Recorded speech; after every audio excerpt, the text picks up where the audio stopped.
last week from productive discussions in Brussels, where he participated in the NATO Defense Ministerial, as well as hosted the 6th Ukraine Defense Contact Group meeting, which featured senior defense leaders from nearly 50 nations who came together to discuss support to Ukraine as they fight to defend their sovereign territory. Additionally, the Department of Defense also announced Friday the 23rd presidential drawdown package valued at up to $725 million to meet Ukraine's critical security and defense needs. The package consists of additional ammunition for the high-mobility artillery rocket systems, or HIMARS, 155mm artillery and precision-guided rounds, 155mm rounds of remote anti-armor mine systems, anti-tank weapons, high-speed anti-radiation missiles, more than 200 high-mobility multi-purpose wheeled vehicles, or Humvees, medical supplies, and other small arms ammunition. In total, the United States has committed approximately $17.8 billion in security assistance to Ukraine since Russia's illegal and unprovoked invasion in February. Turning to other news, Secretary Austin hosted his UK counterpart, Secretary of State for Defense Ben Wallace, today in the Pentagon to discuss the ongoing support to Ukraine by our two nations, as well as the continued importance transatlantic and regional security cooperation play in light of Russia's attack in Ukraine. We will be issuing a readout of the meeting later today. Additionally, Secretary Austin will welcome Estonia's Minister of Defense, Hanno Pevkur, to the Pentagon today at 2:30. We'll also speak to his Colombian counterpart, Minister of Defense Diego Velasquez, during a phone call later this afternoon, and we will be issuing readouts for both of those engagements. And then finally, Secretary Austin met with the Defense Innovation Board yesterday at the Pentagon. During this session, he shared a strategic overview of his priorities and discussed areas where he would like the Defense Innovation Board's expertise and insight to give DOD an edge in technology and innovation. Board members provided their feedback and ideas on how to catalyze innovation within the DOD. Secretary Austin emphasized the importance of building enduring advantages for the warfighter and catalyzing innovation in the DOD in partnership with America's private sector, which is critical to U.S. national security. Secretary Austin highlighted the following areas of focus for the board to bring unique private sector insights and expertise: accelerating experimentation and technology adoption, innovation workforce and talent, the National Defense Science and Technology Strategy, and strengthening the relationship with the private sector on national security issues. And we will be issuing a readout on defense.gov later today. And with that, I will go ahead and take your questions. We'll start with Lita Baldor at AP. Thanks, Pat. Two questions. One, can you bring us up to date on any either ongoing negotiations, discussions, or just thoughts by the Pentagon regarding the funding of the SpaceX Starlink? Can you tell us whether or not this is still going on, or I think there's still some question about Musk's tweet on Saturday as to whether or not he was actually saying he was going to continue to pay for it or not. Just give us an update on that. And then secondly, just more broadly, the airstrikes in Ukraine have been targeting their power, water supplies, et cetera. Is there any broad Pentagon thinking about what more can be done in order to help Ukraine protect its utilities as the winter approaches? Thanks. Thanks, Lita. So on Starlink and SpaceX, in regards to any statements that have been made by the company in terms of their business strategy or focus, I'd obviously refer you to them. I can say that the Department of Defense does continue to discuss various matters with SpaceX and to include Starlink, but I don't have any further details to provide beyond what we've already provided in that regard. In terms of airstrikes or strikes in Ukraine, rather, and what they're targeting, we do continue to see them target, among other things, civilian infrastructure, to include energy-related targets, power grids, for example. And again, this is not something new for Russia, as they continue to inflict damage on innocent civilians, on civilian infrastructure, as they have failed to achieve their strategic objectives along the front line. In terms of why we think they're targeting those areas. I think obviously trying to inflict pain on the civilian society as well as try to have an impact on Ukrainian forces. But what we've seen so far is Ukraine be very resilient in their ability to get things like their power grids back up online quickly. In the meantime, our focus will continue to be on working with them to identify what their needs are, to include things like air defense, and we'll work to try to get those capabilities to them as quickly as possible, along with our international partners and allies to support them. Thanks, Lita. All right, Idris? There are some reports that Iran has promised to provide Russia with surface-to-surface missiles in addition to more drones. Have you seen that, and have you seen Iran preparing to ship such missiles? And I have a separate follow-up. Yeah, thanks, Idris. So I've seen the press reports on that. I don't have any information to corroborate that at this time. And separately, you mentioned the meeting with the British Defense Minister. There are also reports that China is trying to recruit current and former Royal Air Force pilots to train Chinese pilots to evade Western planes. Is that something that was discussed between the two of them? So again, we'll issue a readout.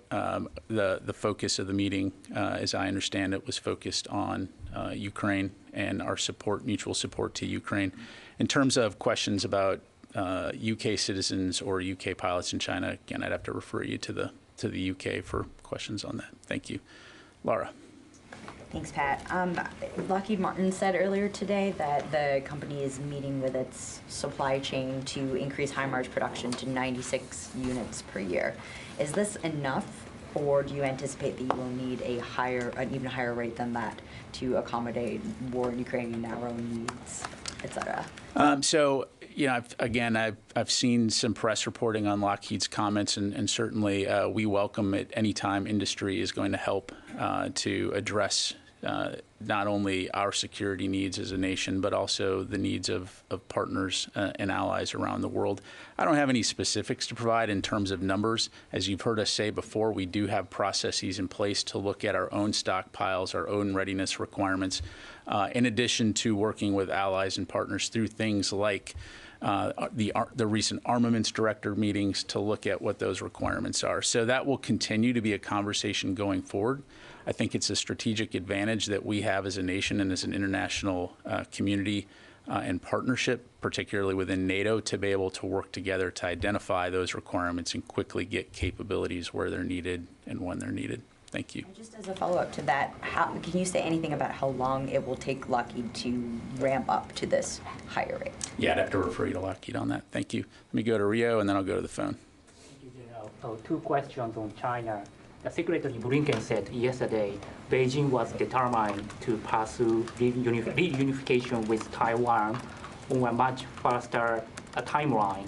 So does Secretary Austin agree with Secretary Blinken's assessment? And secondly, the U.S. military has assessed that China might have the capability to invade Taiwan by 2027. Is there any change in that assessment? So we continue to see China as the pacing threat. I don't have any specifics any comment on Secretary Blinken's specific comments on those, other than to say I think within the United States government we all agree that we need to continue to work closely with our allies and our partners in the region and throughout the world, really, to highlight the fact that China continues to pose a challenge. And so we'll continue to do our part to preserve a free and open Indo-Pacific, again, working closely with allies and partners. But beyond that, I don't have anything new to provide. Thank you. Okay, let me go to the phone, and I'll come right back to you, Janie. Let me go to Jasmine, RFA. Hi, thank you. There are reports that the U.S. and ROK is going to have air drills involving 240 aircraft at the end of this month. Can you provide any details? And this is the first large-scale joint air drill since 2017. So why at this time? Is it to deter North Korea's possible seventh nuclear test? And then secondly, is there any updates on North Korea's ballistic missile submarine development? Thank you. Yeah, thank you. On your last question, Jasmine, I don't have anything to provide on that. In regards to your question about potential exercises, I don't have any announcements today about any specific exercises. As we've said before, we remain focused on continuing to coordinate closely with our allies and partners to address the threats posed by the DPRK and to advance our shared objectives of the complete denuclearization of the Korean Peninsula. And so we'll continue to work closely with allies and partners throughout the region to reinforce regional stability and security. But beyond that, I don't have anything new to announce. Thank you. Janie. Thank you. I have two questions on Korea. Recently, North Korea carried out a series of provocations with ballistic missile and artillery fire. And how North Korea also they underestimate the U.S. missile detection. And why doesn't the United States intercept North Korean missiles? How would you respond to it? So just let me make sure I understood. Your first question was what again? Are you able to detect them? I'm sorry. North Korea said North Korea underestimate the U.S. missile detection is very low. So how would you respond on this? And secondly, why doesn't the United States intercept North Korean missiles? Sure, thank you. So, first of all, when it comes to monitoring, observing the region, I'm not going to talk about specific intelligence, but we certainly do maintain, alongside our allies in the region, a very robust indications and warning capability. In terms of how we respond to individual provocations, for example, missile launches, we're going to maintain a whole range of potential responses. As you've seen INDOPACOM say in the past, when they've detected those launches have been determined ultimately not to pose any threat to U.S. forces territory or that of our allies. But it's something we'll continue to work on closely, or monitor closely, rather. What I would say is, back to the earlier point that I was making, is our primary focus is on preserving a free, peaceful Indo-Pacific. The relationship between the United States and the Republic of Korea is about defense, and it's about preserving peace. It's not meant to escalate. It's not meant to create more consternation or instability in the region. And certainly the actions by North Korea are doing just that. And so, as we've said before, we would call on them to be willing to have dialogue, to talk about these things versus potentially escalating the situation. The U.S. strategic assets should be stationed at all times to defend South Korea. Well, we have more than 28,000 U.S. forces already stationed on the peninsula. I think that is a signal of our commitment to our defense relationship and our security cooperation with the people of the Republic of Korea. And it's very longstanding and will remain longstanding. So again, we'll continue to work closely with the Republic of Korea, our other allies in the region, to include Japan, to preserve peace and stability throughout the Indo-Pacific. Thank you. Liz. Thanks for taking my question. It's a little bit of a long one today. A new Washington Post investigation finds over 500 retired U.S. military personnel who've taken jobs for foreign governments in recent years, including 15 retired U.S. generals and admirals working as paid consultants for the Defense Ministry of Saudi Arabia. Is this a concern for the Pentagon, and how does this affect national security that these former high-ranked military officials are advising other countries? Yeah, thanks, Liz.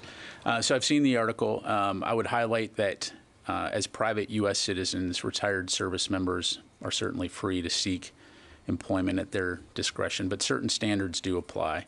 And the reason that is because safeguarding national security and classified information, as well as preventing conflicts of interest, will always remain paramount to the Department of Defense. So in addition to the limitations on foreign government employment that apply to all military retirees, all former DOD personnel are subject to a variety of post-government employment restrictions within law and regulations. And so, for example, they remain bound by laws governing non-disclosure of any non-public government information. This includes classified information or information that they may have obtained through their federal employment or other information that may be protected by the Privacy Act.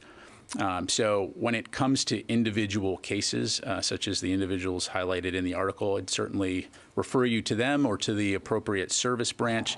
But I do know that the individual military departments do their due diligence in terms of weighing and considering their reviews of foreign government employment requests.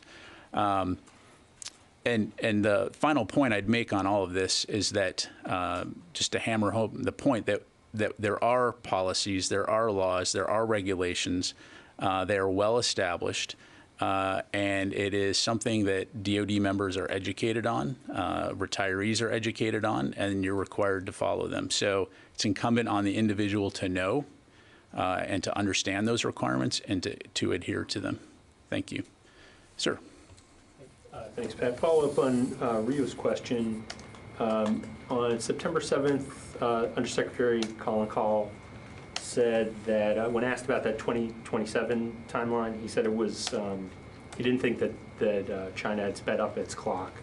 Is that still the assessment of the Pentagon? And if not, what's changed between then and now? Yeah. So, so I don't want to put a timeline on it or speculate on when we think exactly China might do this, other than to point back at the words that President Xi and the PRC have said publicly in terms of their willingness, their supposed willingness to use force to take back Taiwan as part of a what they would call a reunification. So again, from a strategic standpoint, our focus is on preserving stability and security throughout the region. Our policy in regards to China and Taiwan has not changed. We still have the one China policy. And so our focus will continue to be on deterring potential military action and to calling on both sides to resolve these issues peaceably. But I don't have a specific date other than to say I would point back to the PRC and their own public comments on this issue. What it sounds like is that the building is taking seriously another part of what she did say, which is that he's not ruling out or wouldn't give up the right to take Taiwan back by force. Am I right that that's something that was heard here and taken seriously? Well, I think this is why you continue to see us say that China remains the pacing challenge for the Department of Defense. This kind of rhetoric, the kind of coercive acts, the kind of behavior that we've seen is not helpful in terms of preserving peace and stability in that region. So it's something that we'll continue to watch very closely. And again, our focus right now is on working with allies and partners to deter so that we don't get to that point, hopefully. Thank you. Let me go back out to the phone here and I'll come into the room. Heather from USNI. Thanks so much. I was just wondering if you can give an update on the maritime environment over in Ukraine, and noticed that you mentioned, I think in a couple briefings ago, that there's been some Caliber cruise missiles that might be coming from ships. Is that something that we're still seeing? Yeah, thanks, Heather. I really don't have any significant updates to provide in terms of the naval picture per se. As you highlight, we have seen Russian vessels employ Calibers in some of their missile strikes against Ukraine. But beyond that, I don't have any thing beyond that to provide. Thank you. Okay, let me come back to the room here. Yes, sir. Thanks, sir. James Matthews from Sky News in the UK. Ben Wallace, the UK's Defence Secretary, is in Washington today. Is he discussing the use of nuclear weapons or the response to the use of nuclear weapons? So he's here today to discuss the Ukraine situation and the U.S. and UK joint efforts to support Ukraine, as well as to, again, reaffirm the transatlantic ties and cooperation that our two countries share when it comes to issues like Russia. Again, we'll put a readout out later today detailing the meeting. Britain's Armed Forces Minister seemed to suggest on Sky News this morning that discussions were taking place that were, in his words, beyond belief. Can you illuminate us as to what he might have meant? Yeah, I'd have to refer you back to the minister for any comments he may have made. Thank you. Appreciate it. Go to the back of the room there, Fadi. Thank you, General. So I have a question that's related to the national security strategy. In the document, and of course it informs the national defense strategy eventually. And the document talks about constraining Russia and talks about how the U.S. is helping to make Russia's war on Ukraine a strategic failure.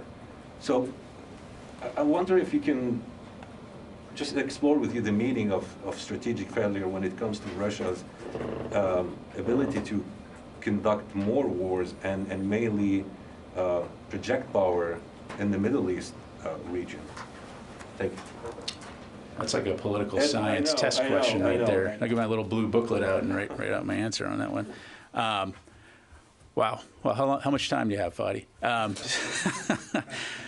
So just very briefly, and again, happy to talk more offline in more detail, but what I would say is that when you look at the situation in Ukraine and you look at the broader strategic issue of a country using its military might to essentially try to take over another country illegally and unprovoked, or to the sham referenda annex territory, I think the strategic question at issue there is, can we as a international community allow that to happen? Can the United States allow that kind of behavior to be acceptable, and what precedent does it set if it is permitted? And so from a strategic standpoint, working again alongside our international allies and partners to support, in this case, Ukraine in their fight to defend their sovereign territory. The consequences of not doing so would portend a very serious national security threat, international security threat for a very long time to come.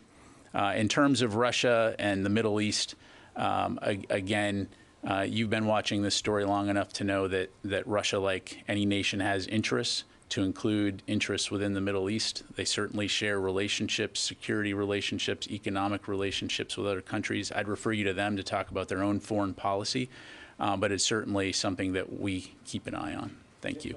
My question, you talked about consequences if the U.S. and its allies and international community do not stand up to Russia's intervention, but I'm more interested in knowing what you think are the consequences of this strategic failure if it happens. Will it limit Russia's ability to use military force in the future? Well, I think, if I understand your question correctly, I think the idea here is, again, to compel a nation that might think that, might through military power and taking over nations illegally, they'd be deterred from doing that, and that it would be unacceptable and therefore not to their strategic advantage or policy to do those kinds of things. So again, happy to have a deeper discussion offline, but thanks. Okay, let me go back to Barbara, and then I'm going to go to the phone. To follow up a little bit on my colleague from Sky, the thing is that Putin to date has never taken nuclear weapons off the table. His rhetoric continues, and he's never said that it's off the table. So, what reassurance can the Pentagon give the American people that it is completely ready to deal with a nuclear scenario from Russia? Yeah, so we are completely ready. I will tell you that. We continue to monitor the situation very closely. As Secretary Austin and others have said, this kind of nuclear saber rattling is reckless. It's irresponsible, particularly given the security situation in that region of the world and elsewhere. And so it's something we'll continue to keep a close eye on. In the meantime, we have not seen anything that would indicate that Russia has made a decision to employ nuclear weapons. And so, again, others have communicated that there would be consequences, but I'm not going to get into what those were other than to say that we stand the watch 24/7 and would be prepared if we had to respond. And very briefly, given the fact that NATO is, including the US, is doing a nuclear deterrence exercise in Europe this very week, when you say fully ready, can you say whether the United States is fully planned out and ready with the allies in Europe? So I'm not going to get into hypothetical situations because, again, we maintain a very robust strategic deterrence capability and have for many, many years. We work very closely with our allies throughout the world to provide deterrence, and I'll just leave it at that. But thank you, Barbara. Mike. Yeah, I think, Pat, there's been, to go back to Ukraine, there's been some concern up on the Hill that with these, the drawdowns that we're doing, that the U.S. is sort of cutting too close to the bone and dipping too far into its own stock. Can you comment on that, whether or not that's true or not, and what the Pentagon is doing to make sure that doesn't happen, that we still maintain a robust supply for our own use? Absolutely. So there is a very detailed process in terms of, as we look at our security assistance to Ukraine, we weigh it against a lot of various factors to include our own readiness. And so this is something that we constantly take into account. And again, this is a reason why you saw recently a meeting with national armaments directors, not only NATO, but as part of the Ukraine contact group, to look at how we continue to work together to not only replenish our own stocks as an international community, but also ensure that we can continue to support Ukraine going forward. I mentioned earlier that I think this is a strategic advantage because the key point here is that the United States, the international community, our allies and our partners are all working together as an international community to make sure that we can continue to meet our security commitments while at the same time supporting Ukraine, and that we're doing this together as opposed to a nation like Russia, which largely finds itself isolated already with logistics and sustainment problems, and having to depend on countries like Iran and North Korea when it comes to seeking security assistance. And so going forward, this is something that we'll obviously keep a very close eye on and work very hard to ensure, because at the end of the day, the United States military is going to be ready. We're going to ensure that we're ready to meet our security commitments around the world. But we're confident that we've got the processes and the procedures in place to ensure that that stays the case. Thank you. Let me just go out to the phone here and I'll come back to Valerie. Louis Martinez, ABC. Hey, Pat, question about this incident off of the coast of Alaska. NORAD Alaska pushed out a statement about F-16s intercepting some Tu-95s, and the Russian Defense Ministry has also issued a statement about this flight. What was so significant about this kind of encounter? I mean, there's so many of them that happen, but what was special about this one that required both sides to issue statements? Was it very close to the U.S.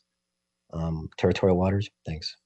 Yeah, just for the benefit of all that are listening, so NORAD issued a statement right before the press briefing highlighting that NORAD detected, tracked, positively identified and intercepted 2 Russian Tu-95 Bear H bombers entering and operating within the Alaskan Air Defense Identification Zone.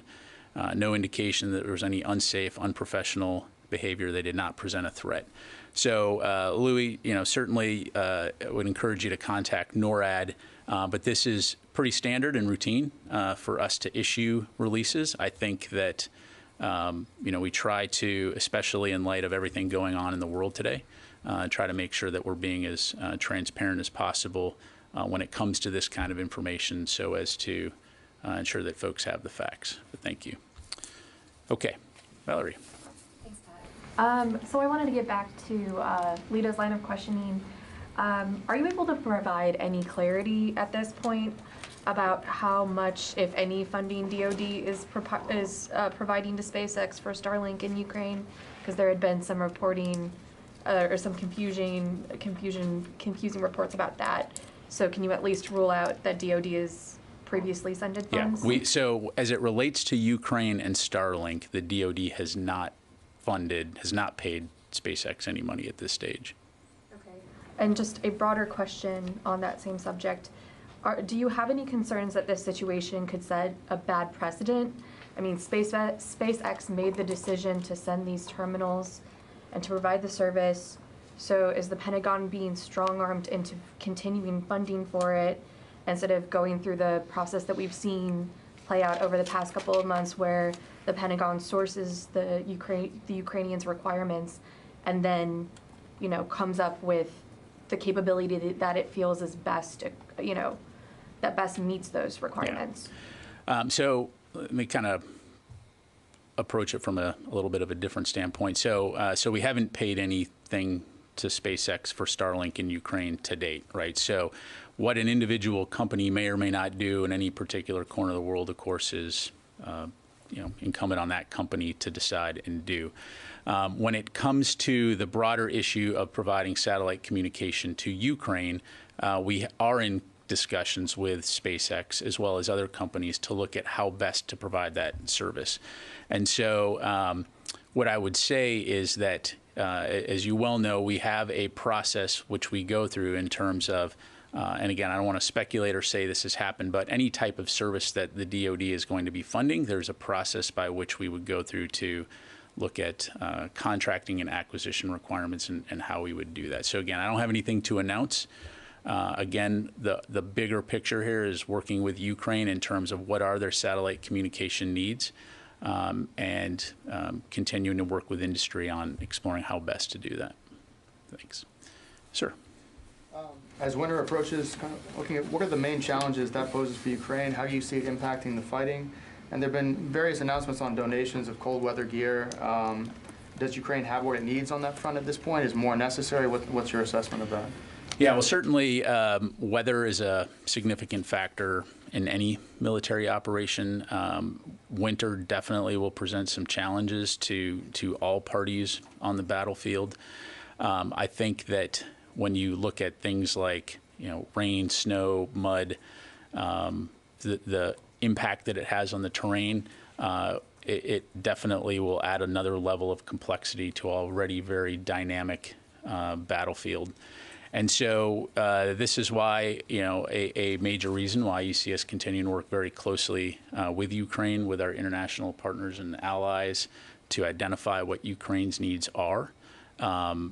Secretary Austin talked a little bit about this last week in Brussels in terms of you see Ukraine continuing to put pressure on Russia, and that continues to be important as we get closer to the winter months because clearly Russia is experiencing some significant logistics and sustainment challenges right now. Those are only going to get harder as the winter months set in, and so time is certainly of the essence when it comes to capitalizing on that from an operational standpoint. In terms of your question about how does it affect the support we provide, again, this will be the ongoing conversation, and I think through things like the contact group or through the bilateral discussions that we have with individual nations and our allies and our partners, we're going to look at what it is that we need to get to them to help enable that continued forward momentum on the battlefield. Thanks. All right, take a couple more here. Let me go to you, sir, and then you, and then back to Liz. Thanks. Does the Pentagon view Iran's sale of large drones and cruise missiles to Russia and Russia's use of those as a violation or an abuse of the missile technology control regime, which governs large unmanned aerial systems and cruise missiles? And then, by way of follow-up, can you give us an update on the deliberations on the sale of Gray Eagle to Ukraine? So no updates on the Gray Eagles. Definitely provide those when we have something, or provide you with an update when we have something. As far as the violations go, I'm sorry, can you ask that part again? Missile technology technology control regime covers cruise missiles and large UAS. Is the sale by Iran and the use by Russia, which of that technology, a violation or abuse? So I would recommend you talk to the State Department. They can give you more details on that. I believe they've spoken to this issue. Certainly, we've seen these Iranian drones that have been provided to Russia for use in Ukraine being used to strike civilian targets, which of course is a violation of the law of armed conflict. So, yeah, sorry, I don't have more for you. All right, let me do last two questions. Mike. Yesterday, Elon Musk said that SpaceX has withdrawn its request for funding for the Starlink services. Can you confirm if that message has made it up to the Pentagon yet? Again, I'd refer you to SpaceX to talk about what they have or have not done. I can tell you that we do continue to have discussions with SpaceX officials and others in terms of providing satellite communications to Ukraine. But again, I don't have anything to announce today. Thanks. And Liz. Thank you. The Nord Stream 2 pipeline, a Swedish newspaper released photos and videos today showing that it was likely an inside explosion from the pipeline. Has the Pentagon seen these photos and video, and does it assess anything differently based on them? So I have not personally seen the photos. I'm aware I've seen them on some imagery in press reports. What I can tell you is that Germany, Denmark, and Norway are continuing to lead the investigation. We're certainly standing by to support as necessary, but I don't have any updates to provide at this point from here. So thank you. Okay, thank you very much, everybody. Appreciate it.